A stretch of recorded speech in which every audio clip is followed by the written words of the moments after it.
আমি একটাই কথা বলবো, পাখিটা কই তোমার? পাখিটা উড়বো সকাল সকাল আমরা চলে যাচ্ছি গোরাপাড়া বীর। এখানে ফুটবল খেলা আছে। আবার তুই কি করতে এসেছিস? আমি কবুতর উড়াইতে এসেছি। আসসালামু আলাইকুম। Today will be very beautiful.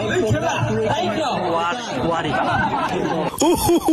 এই মুহূর্তে আমরা চলেছি গোপাড়া গোড়াপাড়া। কি করবো বলো, চামড়ার মুক্ত বার হয়ে যাচ্ছে যেমন তাই। তারপর আমি এত মানুষকে দেখে ভয় খেয়ে গেলাম।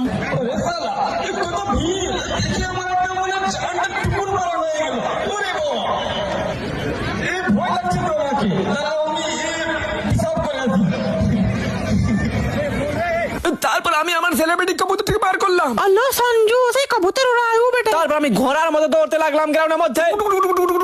হাই লো কবুতর।